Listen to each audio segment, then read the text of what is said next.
Hey, Father Ed. Peter, just congratulations. Don't give them quality. My name is Andrea Davis, and I work with the Missoula Housing Authority, and this project was actually built by Garden City Neighbors, whom I also work with. Garden City Neighbors is an affiliate of the Missoula Housing Authority. It's a nonprofit, a 501c3 dedicated to the building and maintaining of affordable housing in Missoula. So we're standing here at Maclay Commons. Maclay Commons is the project name.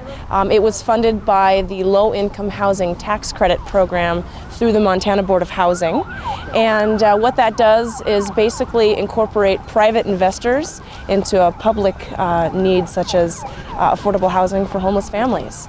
So this technically is the Maclay Commons Limited Partnership, the name of this facility. There are 16 units in 8 duplexes. There are 8 two-bedrooms and 8 3-bedroom units, and then we also have a 2,000 square foot community center. We're right off of Reserve Street, which you can hear.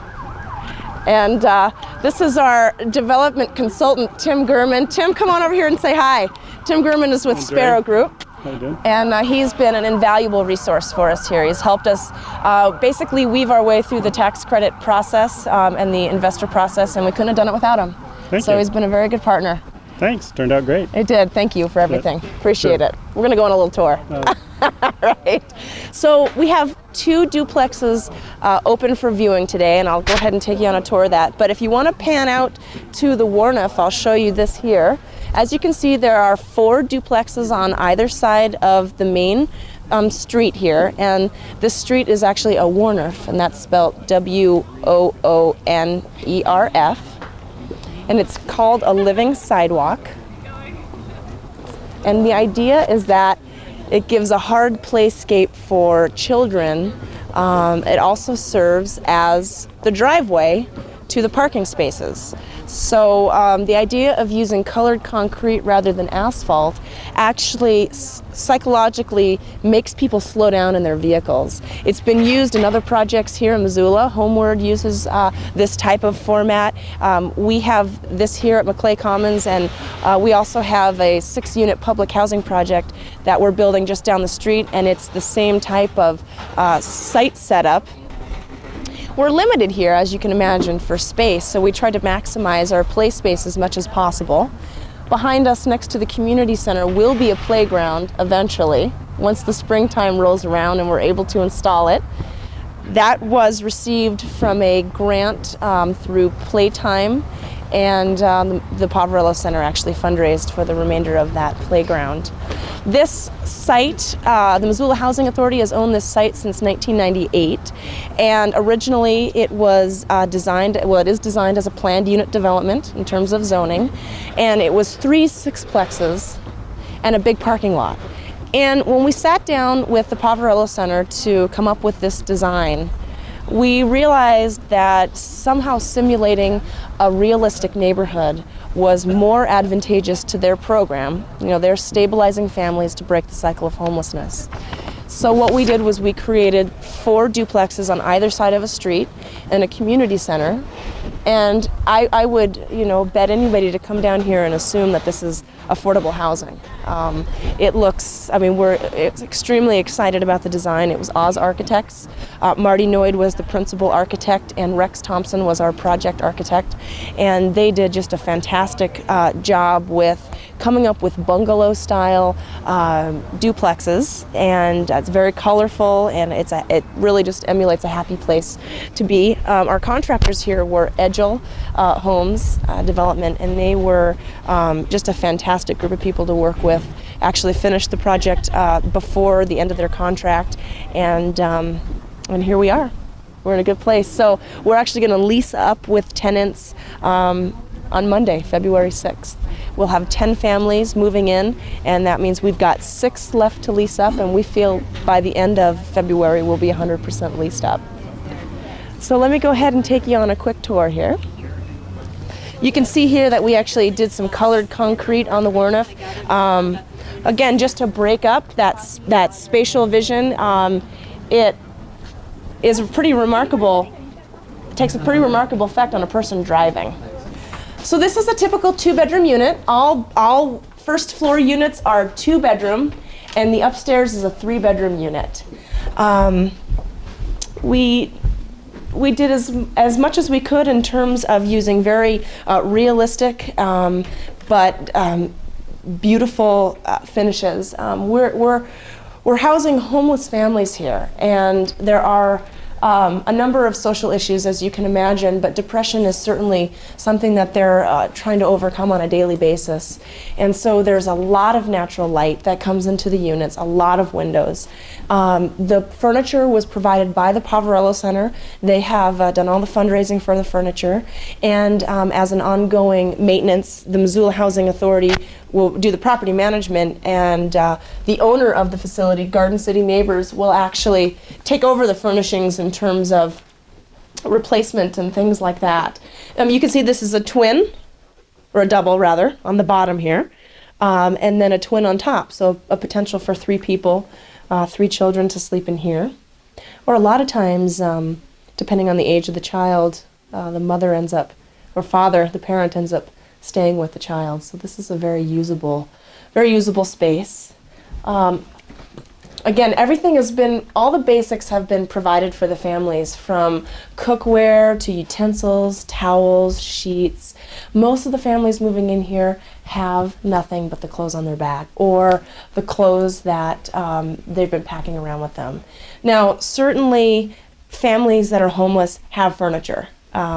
The definition of homelessness could mean that you're getting evicted in a week. So they've got a house full of furniture. What will we do with that house full of furniture?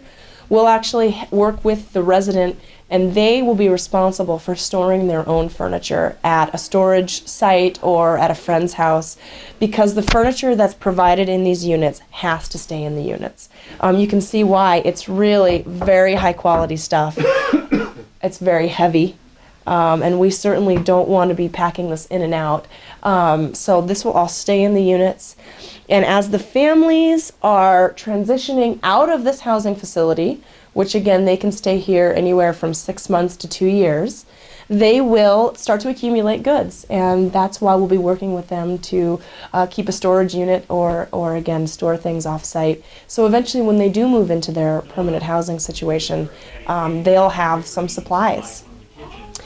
We are able to actually fund the operations of these units with project-based Section 8 vouchers.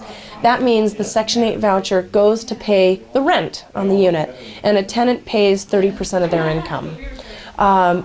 Initially at first, 30% of zero is zero, and part of the program here is going to be working with families to establish mainstream benefits such as Medicaid, Medicare, or getting their GED, finishing their high school diploma, so they can start to gain employment and break that cycle of homelessness. What the Joseph Residence Program has found is that homeless children are 1 to 2 years behind their peers in terms of education. So the Joseph Residence Program actually does after-school classes to supplement children's education so they can catch up with their peers. The Joseph Residence Program also includes parenting classes, anger management classes, things that really support a family that has a number of obstacles in its way, basically, and break that cycle of homelessness. So we'll continue the tour here. This is the second bedroom on the main floor. Again, all the furniture's been provided. This is very hardy furniture, so we're anticipating having it for a long time. But the kitchens are fully stocked. There was actually 16 churches that donated all of that basically adopted every kitchen and every bathroom. And those churches are actually listed here on this table tent, and not only the churches, but the individuals that gave as well. I mean, we have had just a number of folks donate things from a cash contribution to a teapot, and everything has been so helpful. You can see here that it's a fully equipped kitchen. This is actually a fully accessible unit.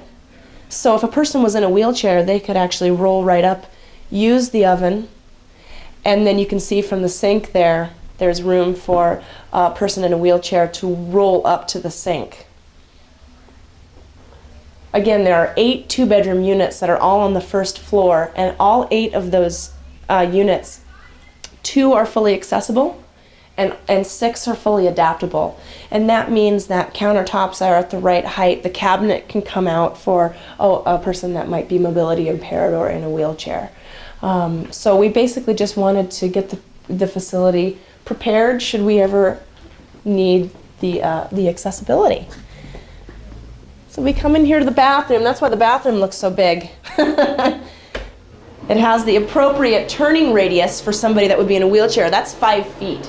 That's required for the proper turning radius. But again, these bathrooms they're all a little bit different because they've all been adopted by a different church. And so it's really fun because they all have their own character. But everything has been provided, from the soap dishes to shampoo and conditioner, everything that somebody would need to start out living in a home.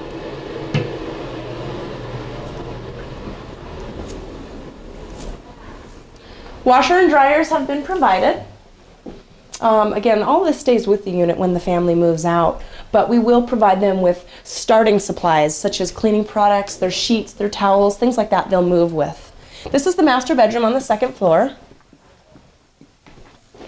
As you can see, ample space in the units here, large closets. We're really happy with the way everything turned out. This space here is actually where the mechanical room is, and when we go up to the second floor to the 3-bedroom unit, you'll see that that is where the 3rd bedroom is.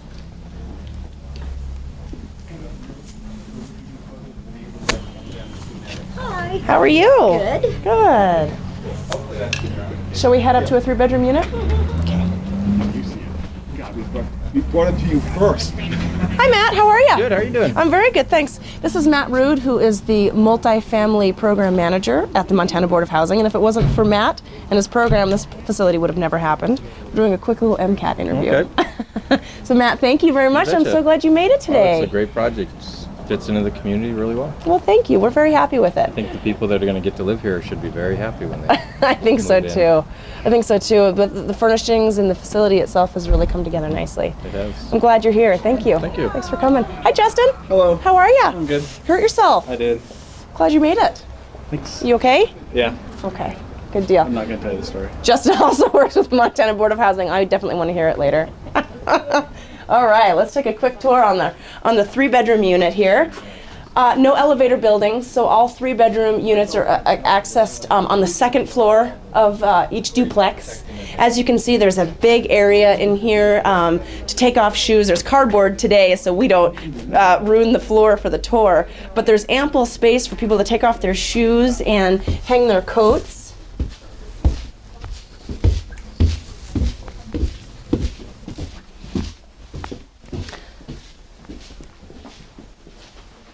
Again, one of the smaller rooms that has the bunk bed configuration, the twin on top with the double mattress on the bottom there.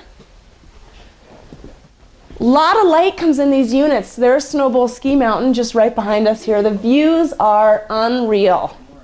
They really are. Lolo Peak, you can't see it, it's in the clouds today, but the view from these units is absolutely outstanding. And as I mentioned earlier, these homeless families are struggling with all sorts of obstacles, but depression is one. And light, natural light, just brings an element of positiveness and really of happiness and joy. So we're looking at this facility as really being a place of hope.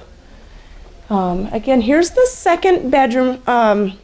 As we move our way to the 3rd bedroom, this is on the bottom floor. This is where the mechanical room and the storage rooms are that you access from the outside.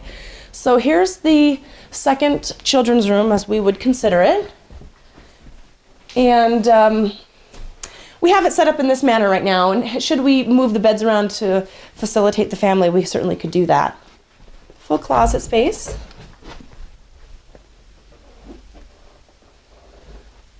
So the Missoula Housing Authority will be the the property manager for this facility, and we'll actually hold leases with the tenants. But the Poverello Center's Joseph Residence Program, they're actually the social service contractor is how we could think about it. The Joseph Residence Program is an existing program in a building up the Rattlesnake. It's an old nursing home. There are 9 units that have been kind of cobbled together out of these old nursing home units. There is no individual apartment. So all in the existing facility, the families get together and do all of their cooking communally, the living room is communal, and it's good in some respects because they actually get together and socialize. In other respects, it actually provides for some conflict. So we're hoping with this configuration, families will actually have the opportunity to live like normal families. Regardless of the homeless situation they're in, they'll have the opportunity to work on those skills, such as education, anger management, things like that. You can see that this bathroom's a lot smaller than the other one. It doesn't have to be accessible because we're on the 2nd floor. This is a more normal sized bathroom, I think, that we're all used to seeing. And then this is the master bedroom. Again, beautiful views.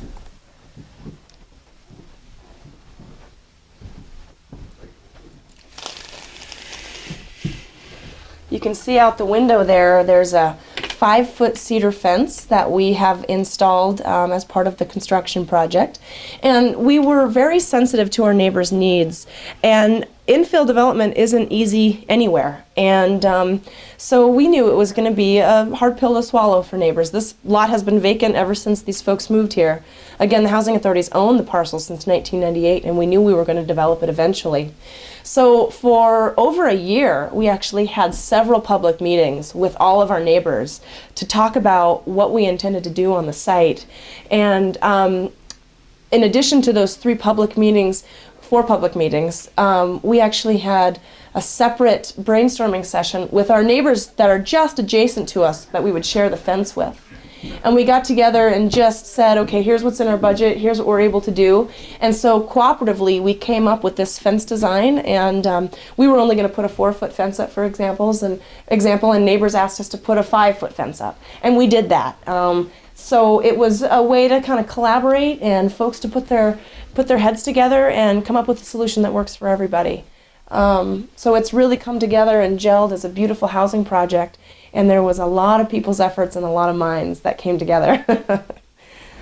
So we'll just kind of walk our way out of here. And we'll go take a quick look at the community center. Hello. Hello, how are you? Good, how are you? Hi there. How are you? Good. All right. Good, thank you. Yeah, this is that great deal I got on this pot.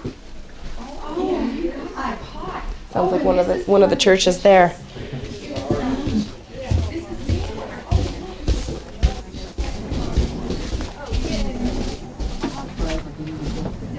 Yeah.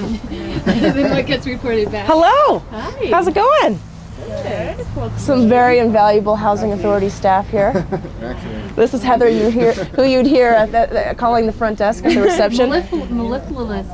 Mellifluous. Something like that. And Elizabeth there, able to actually come out of the trenches today so they can come enjoy a little celebratory party over here. Thanks for coming.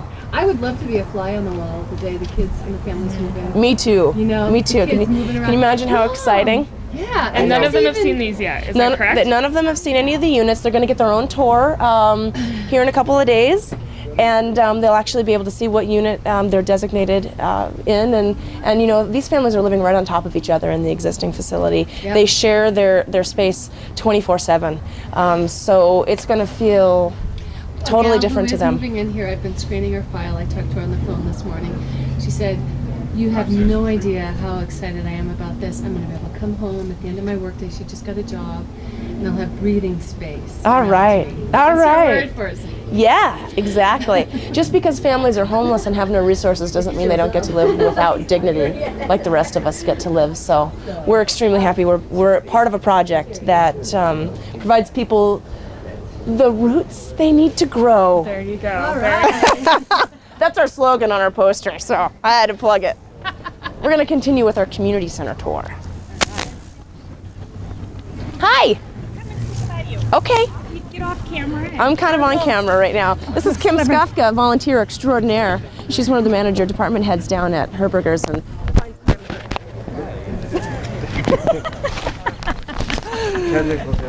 busy schedule. Technical difficulties. Hang on. There we go. But Kim is one of the many volunteers that actually came down and helped assemble the furniture. And if it wasn't for people donating their time, their energy, and their resources, this could have never happened. So Kim, thank you so much for the work you've done. I really appreciate it. We'll be in touch. Wonderful cause. Have a great day. Thank you. You and your glory. You too. Oh yeah, this is the fun part. Follow this girl around. She loves the camera. Give her the lens. She's Whatever. like all over it. Hi guys. Volunteers extraordinaire. Okay, we'll talk to you soon. Okay, I'm doing a quick tour. I'll be right back. So this is a 2,000 square foot community space. Realizing how important common space is to the program. A place for people to break bread together, a place for people to convene and have a cup of coffee, vent about something, brainstorm together. So this community center will actually facilitate parenting classes, supplemental education classes for children, daycare, there'll be a computer lab, and this is where the Joseph residence staff has their office, and this facility will be staffed 24 hours a day, 7 days a week. So we clearly had to have a place for them and a place for the residents to convene. This community center has actually been named for William J. and Mary Maclay. They provided a donation for the facility, which again, without people donating their time and their valuable dollars, this could have never come to be.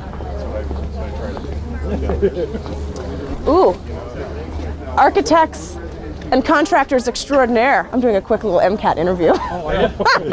This is Dave Traver. Dave Traver is the project manager for Edgell Homes.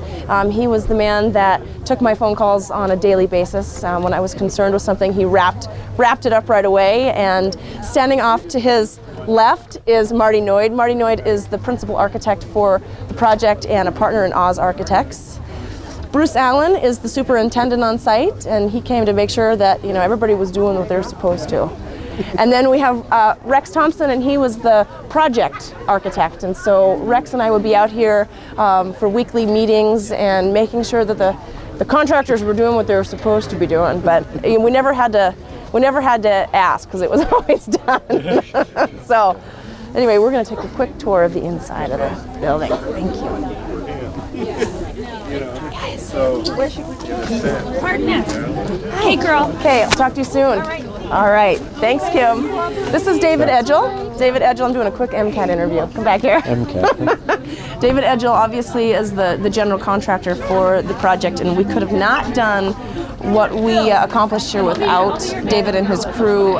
They actually were able to value engineer parts of the construction so we could build what we wanted to with the budget we had. So David, thank you for everything. You're welcome. It was a great partnership. We enjoyed doing it a lot. It's been wonderful. I hope we have more opportunities. Yeah, likewise. All right, we're going to take a quick tour of the inside. Thank you. Sorry, Norm. Okay. Folks are getting ready for the speeches, so we'll have to be fairly quick. We'll start from the right-hand side here. This small wing is the office space. None of the desks or anything have been provided yet, so just envision computers, papers. We have 3 office spaces here. We have a bunch of junk piled up in this one, so that one's exactly the same as these others. We'll have an office space for 24-hour, 7-day-a-week staffing. There'll also be an office for the social worker. There's a 3/4-time social worker and probably a full-time after the facility gets going that works one-on-one with the family, their goals and objectives, what they work towards through the 2 years that they stay here at the Joseph Residence Program. Again, they're tackling obstacles that are causing the cycle of homelessness. So it could be trying to finish your GED, getting jobs, getting veterans benefits, a number of things. People are not maybe able to access or need assistance accessing. That's the idea of the program here. And then the room behind you will either be used for staff or it'll be used as a conference area. So this is the kitchen here. It's used exactly for reasons like this. As you saw, each unit has its own kitchen, so folks are going to be cooking their own meals, and again, that's going to be one of the life skills classes that are taught. You know, how do you make a meal for under $10 and freeze some? You know, how do you feed your family for a $10 bill for 2 days, for example? There will be public meetings and community meetings. The residents will come into the space and have a communal dining experience. You can think about for people's birthdays. A parent, for example, can check out the community center and hold a child's birthday party here in the space. So there's just a lot of flexibility. As you can see, as we look out into the rest of the community center, there is doors that actually pull shut on the kitchen here to block it off. Hi. How are you? Congratulations. Thank you very much. Wonderful. Oh, thank you very much. Gypsy Ray, Executive Director of Mountain Home. Hi. We're on a little MCAT interview. Oh, great. Wonderful. Well, it just looks awesome. Thank you. Appreciate it. I'm glad you came. Finally. Yeah, exactly. Project that never died. Long time coming. How we doing? 3 minutes. Okay. This room in here is going to be the children's play space and daycare. So as you can see, big open room. The door can be closed if there are classes that are actually being taught out in the main part of the building. No carpet to mess up, so kids can play with whatever they need to, Play-Doh, this or that. There will be tables set up in here eventually and desks because it will be used as a classroom space as well. But the whole building is very flexible. So if the Poverello Center gets in here and decides, you know what, this room would actually be better as a computer station, then we can do that. We can do that. We can switch things around. This is the main part of the community center here. And it's, as you can see, it's being used as one whole room, but there are accordion doors that can actually make this into 3 separate rooms. Again, for classroom space, meeting space, things like that. Because it's just such a huge project.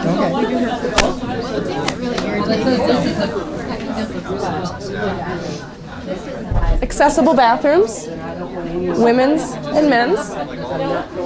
And this is the nurses' station. The Poverello Center's Joseph Residence Program actually contracts with a nurse from the Partnership Healthcare Center, and that traveling nurse comes in and does wellness checks on the families, works with the families to maybe diagnose a situation that could escalate into an emergency. Folks that are homeless, as you can imagine, are don't have the resources maybe necessarily to be going to the doctor or to be going in for regular checkups. So what the nurse does here is basically just check in and do preventative maintenance, more or less, to do these wellness checks with families. And then if there is a serious situation creeping up, it's not an emergency where the ambulance has to actually come and pick up somebody, but can be taken care of on more of a systematic basis. So this was a very integral part of not only the social and the mental well-being of families, but the physical well-being. All combines, all goes together. So come on out, let's go hear the speeches. Frankie, volunteer and everything coordinator for the Poverello Center. Nice to see you today. Congratulations. Don't give them quality of life. It's impossible without you. Your vision. Keep going. I'm hoping to disprove the old adage. There was an expression once, a question was once asked, why aren't there any snow women? Because only men are crazy enough to stand out in the cold in the winter all the time. This being a cold day, I'm going to see if I can cut down on that somewhat. Reverend Floor, who is going to start off the ceremony, has been detained, so we'll wait for him to come later. My name is Peter Hance. I work at the Housing Authority. This is a small project. It's only 16 units, but it's built piece by piece by a lot of people who've been dedicated to making sure this works. People came with different talents, and they all work to make this a reality. It's like each person put down a little piece, or put down like sit down a brick to make this work. Colleen Barrett, who is the president of Southwest Air, once said that when it comes to getting something done, we need fewer architects and more bricklayers. We're here today not only to celebrate the buildings, but to some of the bricklayers you see up here who helped put this building together. Before we turn to Ed Childers representing the city, I want to make two special acknowledgments. At the top of my list, 3 bricklayers in 2 categories who made a huge difference. And these are people you don't normally hear about being the top of any list for thanks. One is a city bureaucrat, Jenny Dixon. Jenny helped come to every single public meeting we had, helped us walk through the OPG process, the rezoning of the property. I want to acknowledge Jenny. And the other category of 2 people are lawyers. So we're honoring lawyers and bureaucrats first. Don St. Peter, who's here today, has been our counsel and helped us get the project done, as well as Susan Firth from the city attorney's office, who was just godsend when it came to the rezoning process. So I'd like to thank those 3 people in particular. And with that, I will turn it over to Ed Childers representing the city. Ed? Thanks, Peter. I've told 12-second speeches, so I'll try to do that to the best of my ability. Just wanted to say that my job is really easy when other people do all the work and they do it right. And for this project, my job has been really easy. They did a swell job, especially getting along with the neighbors. I heard the neighbors had a walkthrough and loved the place. I am assuming that they will continue to love the place. I like it. They know my phone number. And that's really it. All you people that supported the project and continue to do that, I love you all. You do great work. And on to the next speaker. Thank you from the city. I'd like to thank the City Council, and I'd like to mention one City Councilor who's no longer with us. As many of you know, this project was first zoned for 3 6-plex units around the center court, more of a traditional apartment complex. And after looking at the neighborhood, we said that that's not right. We need to do more single-family or duplex-type housing. We had to go for rezoning before the city. And as the project literally hung in the balance before City Council, Bob Lovegrove, who's no longer with us, spoke up and helped carry the day. So I want to acknowledge Bob. He passed away about 4 or 5 months ago, but he was critical in us being able to get this done. I'd also like to thank Oz Architects. I know there's always a complaint. The architects never get credit for what they did. Oz Architects. Marty's back there. I saw Jim O'Neill running around somewhere. Jim's right here. They're the ones that came up with this design and made this as beautiful an infill project as it is. But their design was executed by, I think, the finest builders we've worked with in years. Edgell Builders, Dave Edgell's here, and I see Dave Traver as well. They did punch lists before we even knew they're finished. Not everything we needed got done. It's just a great job. It's quality. This will last for years. The siding alone, that's all hardy plank siding. It looks like cedar shakes.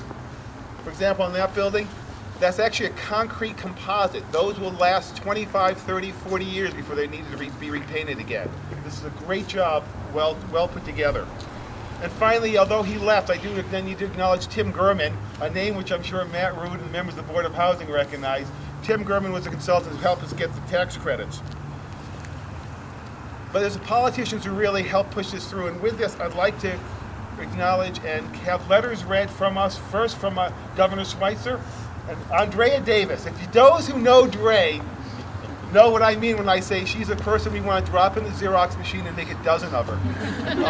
The world would be a better place really if we did that. But Andrea is the Director of Planning and Development for the Authority.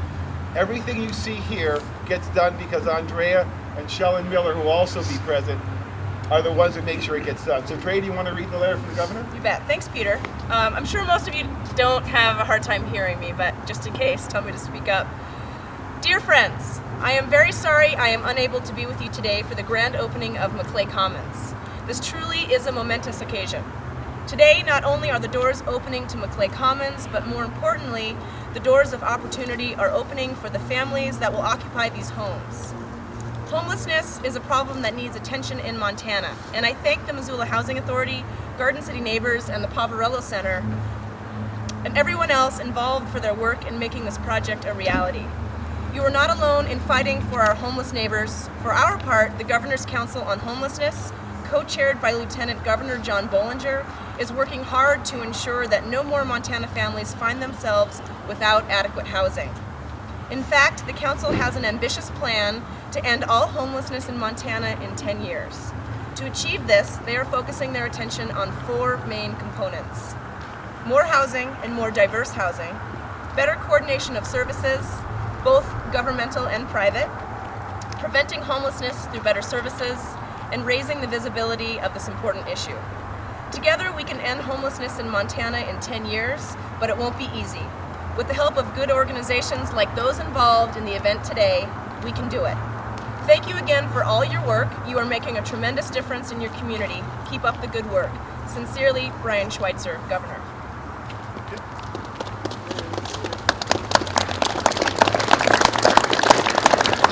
We also have a representative from Senator Burns' office, Erin. Please. Thank you, Peter. It's a pleasure to be here today. I have a letter to read from Senator Burns. Dear friends, thank you for the invitation to join you in celebrating the grand opening of Maclay Commons, the new home for the Joseph residents. I regret that my schedule prevents me from taking part in the festivities in person, but I appreciate the chance to share a few thoughts with you through this letter. Maclay Commons is a model project that combines transitional housing with services and tools designed to end homelessness. Housing is more than just a roof over your head. It can provide much needed stability for individuals and their families. Far too many go without, and I applaud the Missoula Housing Authority, the Poverello Center, and Garden City Neighbors for their vision and hard work, and the Montana Board of Housing, the Federal Home Loan Bank of Seattle, and U.S. Bank for helping to make this project a reality. Maclay Commons will enable those most in need to begin the journey toward permanent housing and active involvement in the Missoula community.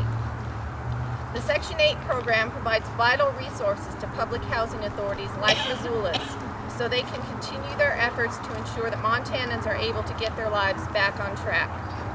Back in Washington, I will continue to do my part as a member of the subcommittee that funds the Section 8 program and other housing initiatives.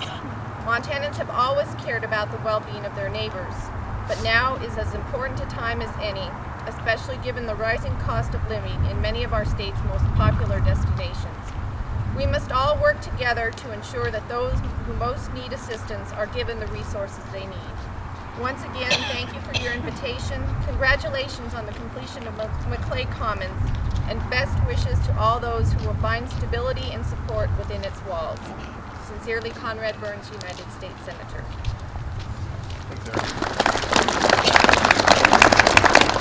As just an aside, Conrad mentions that he's on the subcommittee for Section 8 funding for HUD.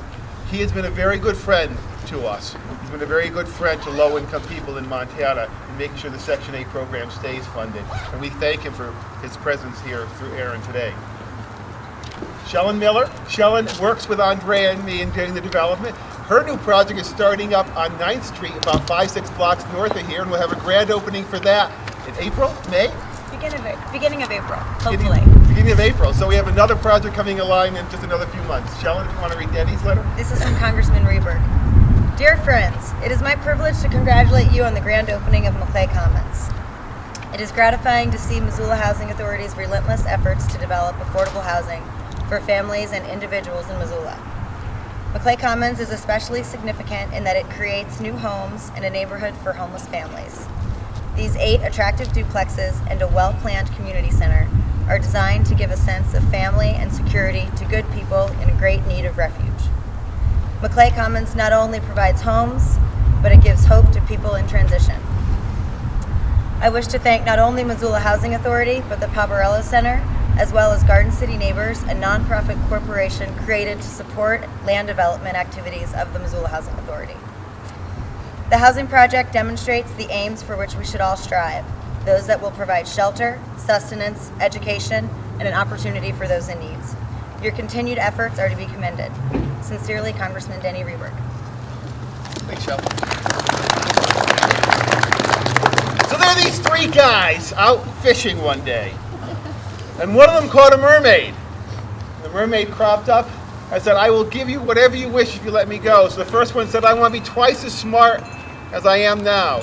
So poof, suddenly he is reciting Macbeth and all the Shakespeare sonnets. Second one said, well, I want to be 3 times smarter than I am. And poof, suddenly he's reciting Einstein, going through quantum physics. And the last guy says, well, I want to be 4 times smarter. And poof, he became a woman.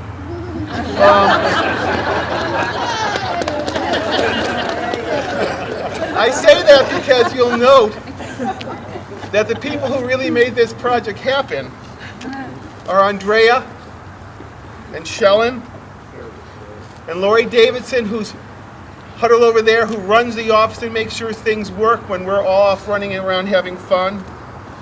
And Naomi Kimball, who is a new executive director acting for the Poverello Center, who's standing right up here in front. And Frankie, wherever Frankie is, who makes sure all the volunteers get here. And Amber, who made sure we had the move. And of course, Kim, the volunteer extraordinaire. These are people that really make it work and really make it happen. And with that, I will turn it over to my chairman of my board, who also is a woman. Sandy? Good afternoon. The journey of 1,000 miles must begin with a single step. 5 years ago, the Housing Authority had just come through what felt like a bloody battle in order to dispose of 45 of its single-family homes. These homes were very nice homes, many of them with 4 or more bedrooms, full basements, 2-car garages. The problem was our waiting list consisted far more of the elderly and disabled and of women with young mothers with 1 child than families with several children. We could have fought a different battle and instead tried to turn those basements and garages into apartments. But for some reason we felt that sales of the houses would be better received by the community than the infill would have. And so the Housing Authority began the long process of turning 45 houses into 60 apartments. We have made headway. There are 14 units in downtown Missoula and another 17 on Mullen Road because of the proceeds from the sale of those 45 houses. 3 units were added to the Missoula Housing Authority's existing project, and 6 more are under construction just a few blocks from here. And because of the sale of those units, we've received 36 additional rental subsidies. We've turned the sales of those 45 homes not into just 60 apartments, but 92 housing opportunities for those who have been waiting so long for decent, affordable housing. And more are on the way. But I'm particularly fond of these 16 units because of the unique way the sales proceeds were used to finance this project. Rather than spending the funds directly to build these units, the Missoula Housing Authority did a loan to a non-for-profit corporation. How they're going to be able to pay back this loan, I have no idea. I suggest you start by making a sizable contribution to the Poverello Center. Perhaps buy their coffee mugs. And Dave, don't let it be said I didn't put my money where my mouth is. Okay. But one day the loan will be repaid. The Housing Authority will once again have $880,000 to loan out so the Poverello or some other group can help reduce their homeless numbers.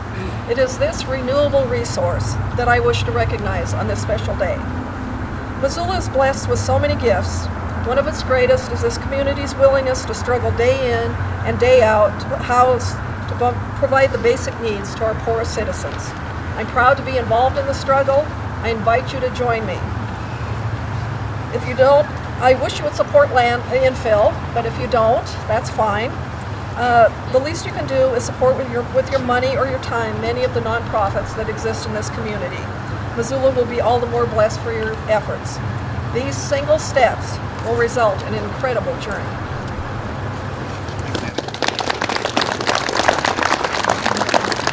Cantor's law often says that everything can look like failure in the middle. Winning is a result of persistence. It's not giving up when the goal seems in jeopardy. When you're faced with difficulty, don't think of it as being the end of the process. Just make it the middle and work towards success. The reason why this is successful is because the Missoula Housing Authority has the best staff you could possibly provide. I would like, if you would, the only time I'm going to ask you to applaud, if the members of the Missoula Housing Authority would raise their hands and everyone give them a good round of applause for everything they do on a daily basis.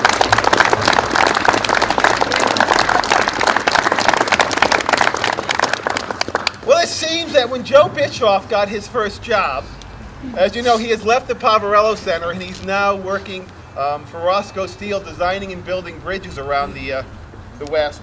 His first job was painting the lines on a highway. And the first day he painted 6 miles worth of lines. The second day he painted 3 miles of lines. And the third day he painted only 1 mile of lines. And the foreman said to him, well, why has your production fallen off so greatly? He said, well, it keeps getting farther and farther from the paint can. With that, I introduce to you the person who helped me put this together, Joe Bischoff.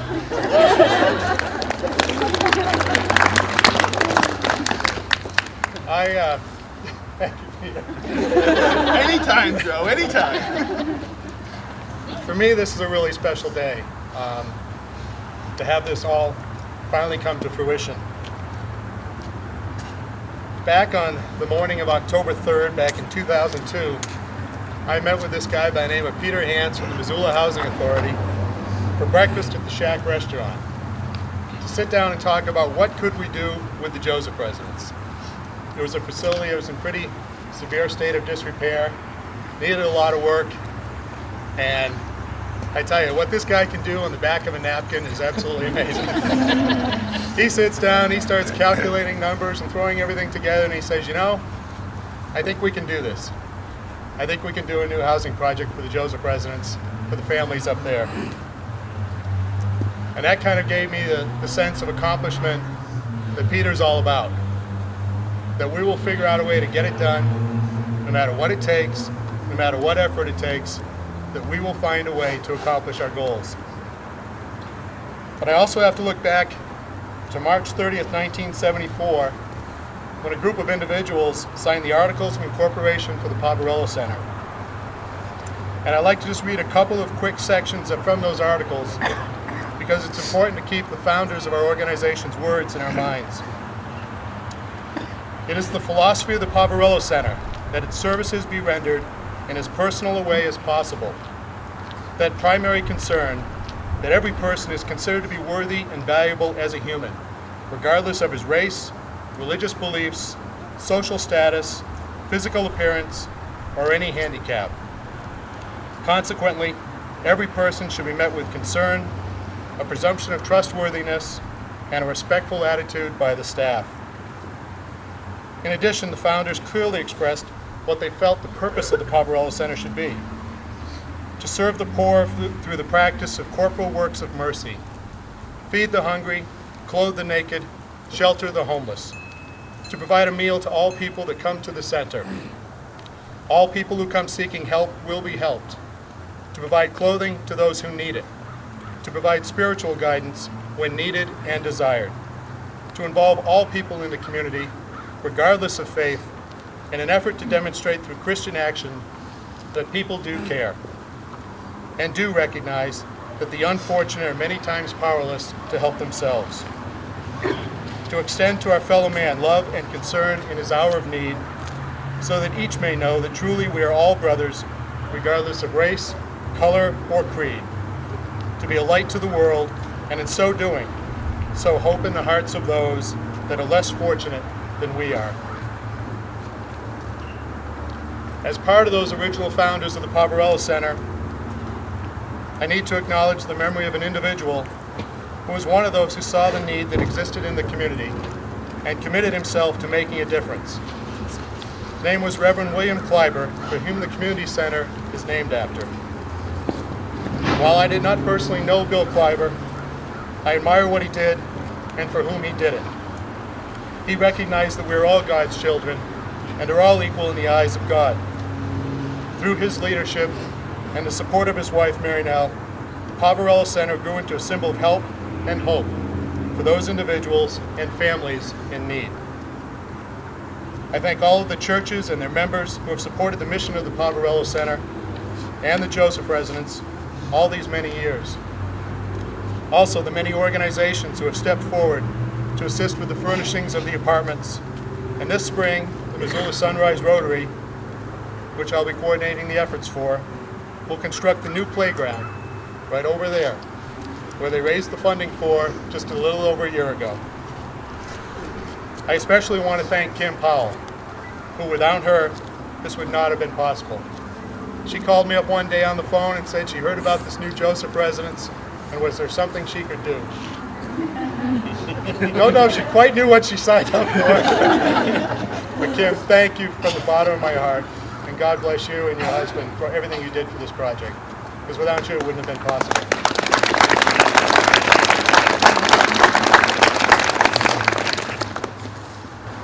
Now, in the memory of Bill Kleiber and the thousands who have supported the Poverello Center Incorporated, I offer this thought. As it says in the Epistle of Paul the Apostle to the Hebrews, chapter 13, verses 1 and 2. Let brotherly love continue. Be not forgetful to entertain strangers, for thereby some have entertained angels unawares. I believe this new family transition center will entertain many angels in future years. Thank you to everyone who came out here today, and God bless all of you. And let's have a wonderful project here for a lot of people for a lot of great years. Thank you.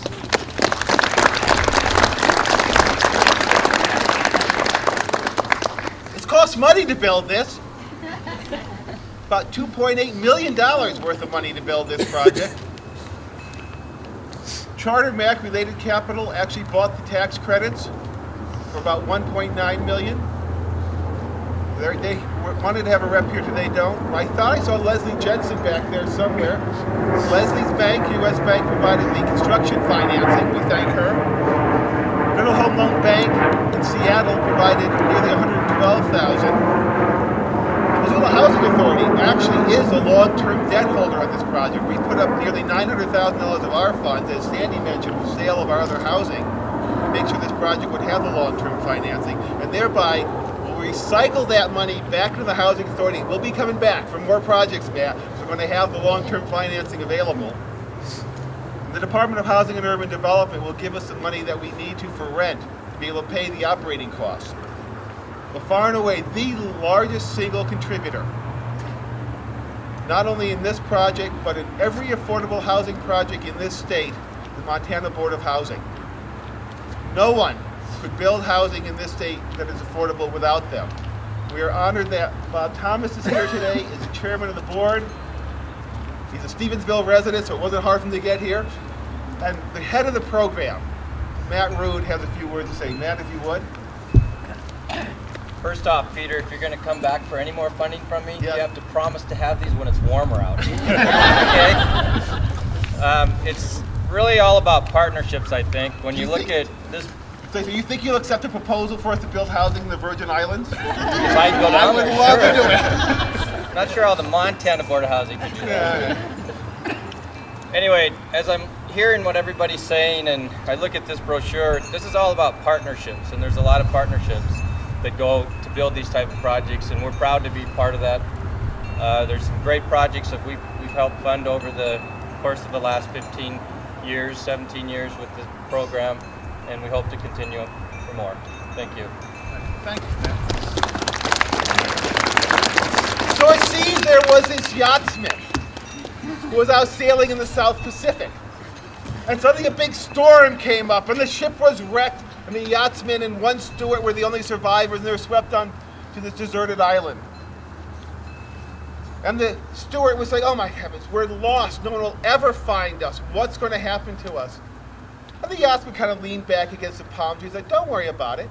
3 years ago, I made a very sizable donation to the Poverello Center. And 2 years ago, I doubled that. And last year, I doubled that again. When it comes time for their annual giving fund, they'll find me. With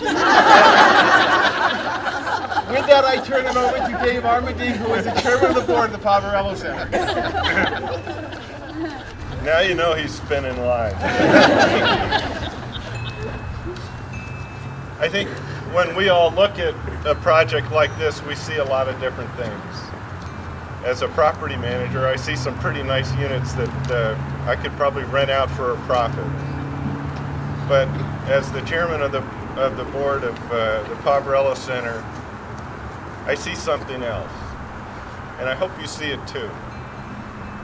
I see a place where a child who, under no decision of its own, has been placed in a situation that none of us would like to be in, who now has an opportunity to call a place home, that they have a bed to wake up in a warm apartment, and that when they come home from school, they know where home will be that day and for days to come. Jesus said, "Suffer the children to come to me, for of such is the kingdom of heaven." I look forward to the day when I could come here, a warmer day, and have to dodge a kickball from kids playing in this street.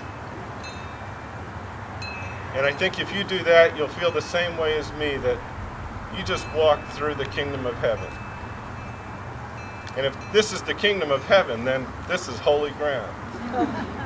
And I think it's a privilege to be here today, to stand here and to say that I had some small part in this. And believe me, it was small. But all those small parts end up being a couple $1 million project that no one of us could have maybe done on our own. And so for the board and for the staff of the POV, I thank everybody involved for all that they've done. And I want you to know that it doesn't end here. Starting with this check, it continues into the future. And we need your continued support, your continued prayers, your continued volunteer hours. But that's what's going to make this really successful. So I thank you all for everything you've done to make this possible. And remember, you're on holy ground.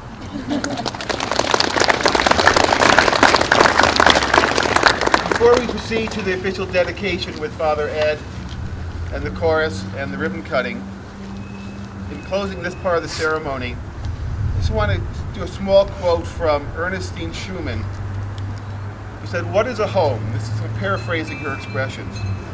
"A roof to keep out the rain, 4 walls to keep out the wind, floors to keep out the cold, yes. But a home is more than that.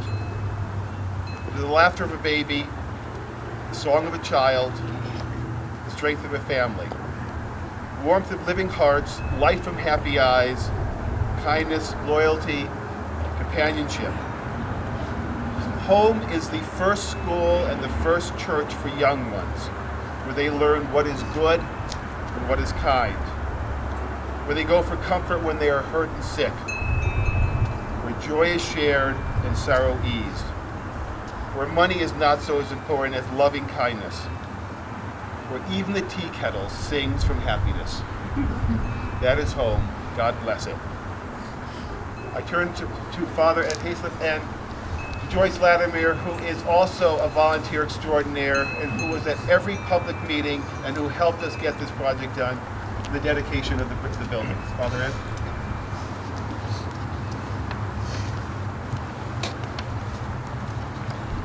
Peace be with this house and all who here shall dwell.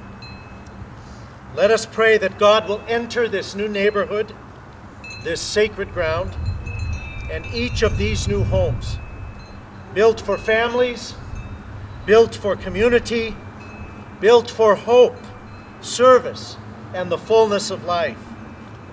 May God bless these homes with a loving presence and be among all those who herein shall dwell.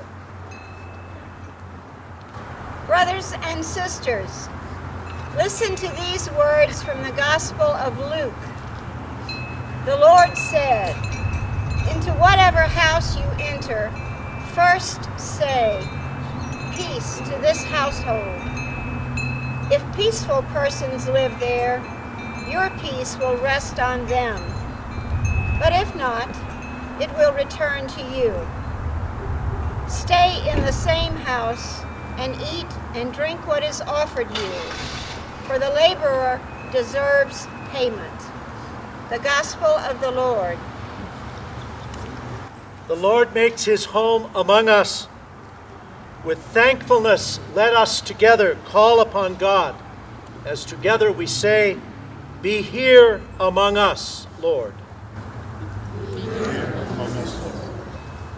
In you, Lord, every dwelling grows into a holy temple.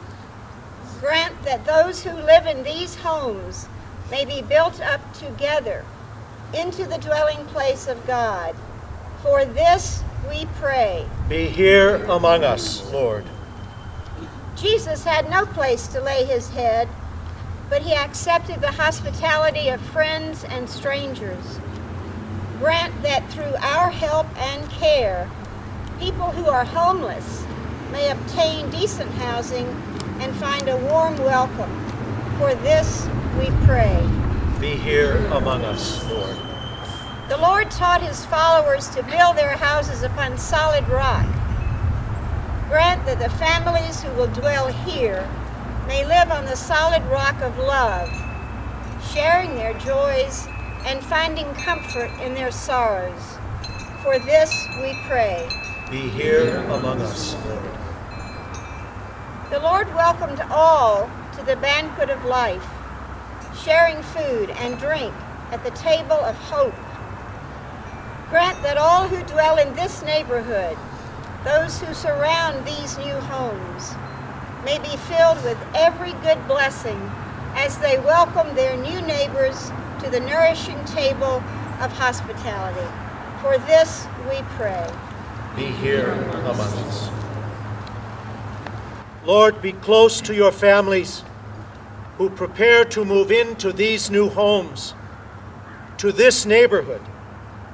Let your blessing be upon them.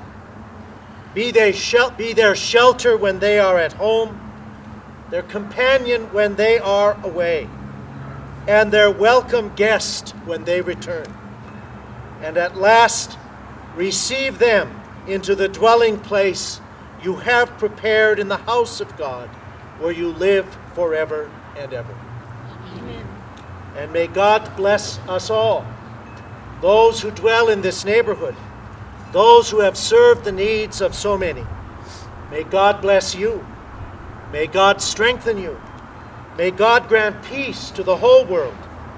May all our homes and neighborhoods become the dwelling place of God. Amen. Now we'll have a selection from the VSH chorus. Thank you, Calvin.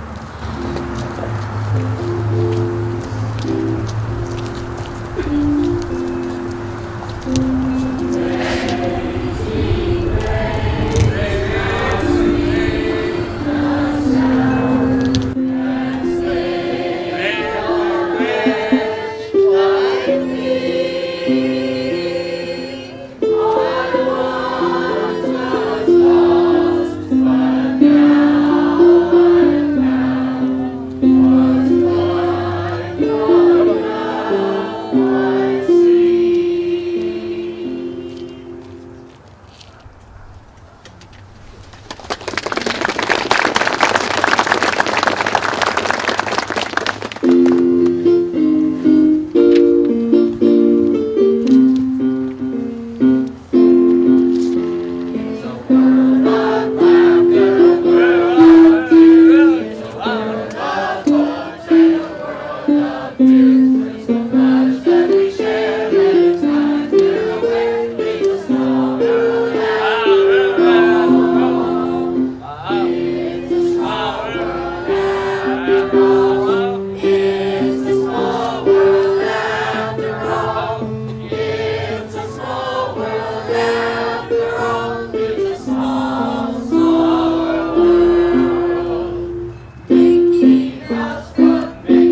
welcome to the Loose Caboose.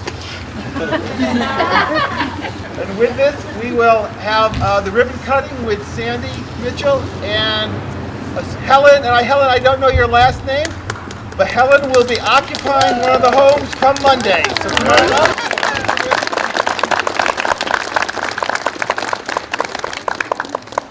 Cut the ribbon.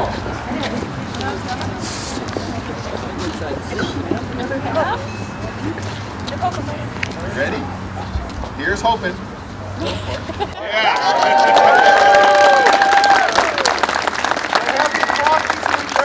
Thank you from the bottom of my heart for coming. We'll see you in a few months at our next opening.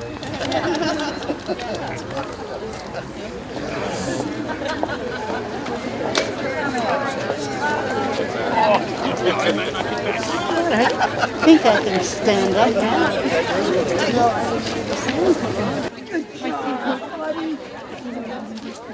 I have to get done for it. Okay. So.